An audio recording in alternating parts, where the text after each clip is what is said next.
Hello friends, exam hub में आपका स्वागत है।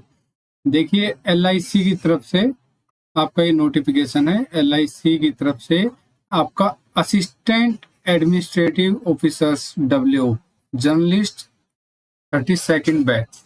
तो एलआईसी में डब्ल्यू बनने के लिए आपके पास गोल्डन चांस है। टोटल जो वैकेंसीज आपकी रहने वाली हैं वो है आपकी 350। इसमें हम देख लेते हैं कि कौन सी कैटेगरी के लिए कितनी वैकेंसीज हैं। तो यहाँ पे देखेंगे, पहले एससी के लिए तो आपकी 51 वैकेंसीज हैं, एसटी के लिए आपकी 28 वैकेंसीज हैं, ओबीसी के लिए आपकी 91 वैकेंसीज हैं, ईडब्ल्यूएस आपकी 38 वैकेंसीज, जनरल आपकी 142 वैकेंसीज। टोटल आपकी हो गई ये 350 वैकेंसीज, जिसमें से 9 बैकलॉग वैकेंसीज हैं। तो टोटल 350 वैकेंसीज हैं। तो पीडब्ल्यूबीडी के लिए भी आपकी यहाँ पे देखेंगे कि एलडी में 4, वीआई में 4, एचआई में 6 और आईडीएमडी में 6। तो यहाँ के लिए भी आपकी वैकेंसीज हैं।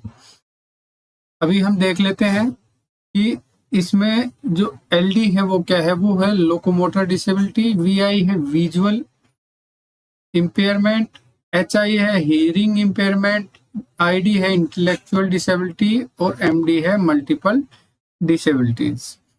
ठीक है, अभी हम देख लेते हैं कि कब से ये फॉर्म आपके ओपन हो रहे हैं। तो फॉर्म आपके जो ओपन हैं वो हो चुके हैं 16 अगस्त 2025 से। तो 16 अगस्त 2025 से आपके फॉर्म भरने स्टार्ट हो चुके हैं और इनकी जो लास्ट डेट रहेगी वो आपकी रहेगी 8 सितंबर 2025।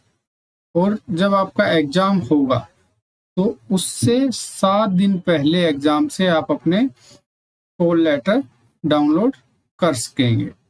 ठीक है, ऑनलाइन जो एग्जाम टेंटेटिव डेट इन्होंने दी है, प्री का जो एग्जाम है वो हो सकता है कि आपका 3 अक्टूबर 2025 को हो जाए। इसी तरीके से अगर सब सही चलता है तो मेन जो एग्जाम है वो आपका 8 नवंबर 2025 को हो सकता है। ये टेंटेटिव डेट्स हैं, अभी कंफर्म नहीं है। इसके बाद हम देख लेते हैं कि इसकी जो एलिजिबिलिटी कंडीशंस क्या हैं, कितनी इसमें पहले देखेंगे एज। तो एज इसमें देखेंगे, एज आपकी कम से कम 21 साल होनी चाहिए। कब तक? 1 अगस्त 2025 तक। और 30 साल से ज्यादा नहीं होनी चाहिए। इसकी भी कट ऑफ डेट आपकी 1 अगस्त 2025 है। इसमें कुछ रिलैक्सेशंस भी हैं कैटेगरीज वाइज, तो वो भी हम देख लेते हैं। SC ST के लिए 5 साल का, OBC के लिए 3 साल का, PWBD जनरल के लिए 10 साल और इसी में SC ST कैटेगरी के लिए 15 साल और PWBD OBC में 13 साल का रिलैक्सेशन है। और इसी तरीके से एक्स सर्विसमैन में भी आपको यहाँ पे 5, 10 और 8 साल के अलग अलग कैटेगरीज में रिलैक्सेशन दिए गए हैं। LIC जो कंफर्म्ड एम्प्लॉइज हैं उनको इन सब रिलैक्सेशंस के अलावा, ध्यान रखिए, इन सब के अलावा फर्दर 5 साल का और रिलैक्सेशन दिया जाएगा। अब बात कर लेते हैं एजुकेशनल क्वालिफिकेशन की। तो इसके लिए डब्ल्यू जर्नलिस्ट के लिए जो आपकी एजुकेशनल क्वालिफिकेशन है वो आपकी बैचलर डिग्री होनी चाहिए, चाहे वो किसी भी डिसिप्लिन में आपकी हो, लेकिन रिकॉग्नाइज्ड यूनिवर्सिटी से आपकी ये डिग्री होनी चाहिए। तो अभी हमने बात की एज की, उसके बाद बात की हमने एजुकेशनल क्वालिफिकेशंस की। जो कैंडिडेट्स इसमें सिलेक्ट होंगे तो उनको मिलेगा क्या, उनकी पे कितनी होगी, तो उसके बारे में भी इन्होंने बताया है। इन्होंने बताया कि आपको जो बेसिक पे हम देंगे शुरू में, तो आपकी बेसिक पे है वो आपकी 88,635, ये आपकी बेसिक पे है। ठीक है, इसके अलावा आपको HRA, सिटी कंपनसेटरी अलाउंस, तो ये भी मिलेंगे। और इनको मिला के क्लास A सिटी में जो आपकी पे है वो हो जाती है 1,26,000, अच्छी खासी पे है। इसके भी अलावा आपको और भी जो बेनिफिट्स होते हैं, LTC कैश मेडिकल बेनिफिट, तो वो बेनिफिट भी आपको यहाँ पे मिल जाएंगे। इसमें प्रोबेशन की भी कंडीशन रखी है इन्होंने कि जब आप ये एग्जाम पास कर लेंगे, एग्जाम पास करने के बाद 1 साल तक आप प्रोबेशन पीरियड में रहेंगे, और इसको 2 साल भी किया जा सकता है, लेकिन जनरली आपको 1 साल तक प्रोबेशन पीरियड में रखा जाएगा। और इसमें आपसे एक गारंटी बॉन्ड लिया जाएगा। गारंटी बॉन्ड मतलब कि ऐसा नहीं है कि आप सेलेक्ट हो गए और फिर तुरंत ही आपने इस जॉब को छोड़ दिया। तो आपको एक अंडरटेकिंग देनी होगी कि आप कम से कम 4 साल तक LIC में यहाँ पे सेलेक्ट होने के बाद सर्विस करेंगे, और इसके लिए आप एक 5 लाख का बॉन्ड भरेंगे अगर बीच में आप किसी कारण से यहाँ से रिजाइन कर देते हैं तो। ठीक है, अभी बात कर लेते हैं कि जो आप फीस भरेंगे तो उसका चार्जेस कितना लगेगा। एप्लीकेशन फीस की बात कर लेते हैं। जो SC ST और PWBD कैंडिडेट्स हैं उनको देने होंगे 85 रुपीज प्लस GST, और बाकी जो कैंडिडेट्स हैं इनके अलावा उनके 700 रुपये इन्होंने फिक्स किए हैं, उसमें GST अलग से है, तो 700 प्लस GST आपको यहाँ पे एप्लीकेशन फी आपको भरनी पड़ेगी। ठीक है, अभी बात कर लेते हैं सिलेक्शन प्रोसीजर की कि इसमें सिलेक्शन के लिए आपको कितने लेवल से गुजरना पड़ेगा। तो सबसे पहले आप देखिए कि ये 3 टीयर्ड प्रोसेस है, तो 3 लेवल इसमें आपको पार करने रहेंगे। जैसे ऊपर हमने बात की थी, पहले प्री का एग्जाम होगा, फिर मेंस का एग्जाम होगा। ठीक है, तो आपके 1 और 2 लेवल तो ये हो गए, और 3rd लेवल जो रहेगा आपका वो रहेगा आपका इंटरव्यू। ठीक है, तो इंटरव्यू के बाद आपका होगा। तो पहले देख लेते हैं कि प्री एग्जाम है तो उसका ब्लूप्रिंट कैसा है, तो आपके किस सेक्शन से कितने क्वेश्चन आने वाले हैं और कितने मार्क्स के वो होने वाले हैं।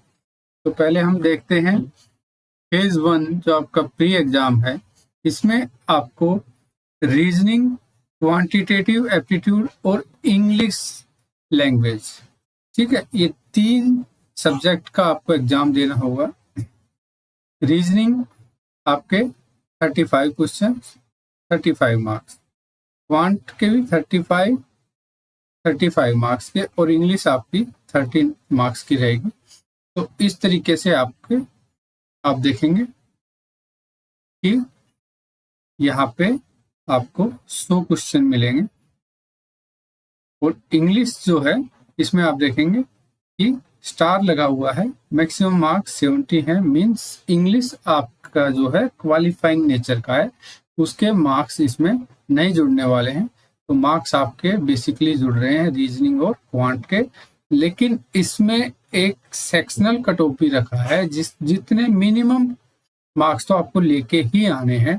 रीजनिंग में आपके हैं SC ST PWBD के लिए 16 और बाकी के लिए 18, ऐसे ही क्वांट में 16 और 18, और इंग्लिश में है आपके 9 कैटेगरी के लिए और बाकी के लिए 10 मार्क्स। तो ये आपको सेक्शन की कट ऑफ भी आपको क्लियर करनी है टोटल कट ऑफ के अलावा। अब बात करते हैं मेन एग्जाम की। जब आप इसको क्लियर कर लेंगे जो कैंडिडेट्स प्री एग्जाम को, तो वो पहुंच जाएंगे टीयर 2 में, वहां होगा उनका मेन एग्जाम, और मेन एग्जाम आपका होगा 300 मार्क्स का। ठीक है, और डिस्क्रिप्टिव टेस्ट भी इसमें होने वाला है, वो आपका रहेगा 25 मार्क्स का, वो अलग से है, इस 300 से अलग से है वो। तो मेन एग्जाम में अभी आपके सब्जेक्ट देख लेते हैं। पहले तो ये आपकी reasoning, general knowledge, current affairs, data analysis and interpretation, insurance and financial market awareness, सब 30-30 नंबर के रहेंगे। तो आपके 120 क्वेश्चन हो गए, और 120 क्वेश्चन जो है आपके बनते हैं यहाँ पे 300 नंबर। ठीक है, ऐसे ही अभी आपका इसके बाद एक डिस्क्रिप्टिव होगा जिसमें 2 क्वेश्चन आपको दिए जाएंगे। इसमें आपको 25 नंबर का ये होगा। ये भी आपका यहाँ पे इंग्लिश को क्वालिफाइंग नेचर का रखा गया है। और यहाँ इन सब के लिए भी आपके लिए आप देखेंगे सेक्शनल कट ऑफ अलग से रखी गई है। हर एक पेपर में अलग से पास होना भी जरूरी है।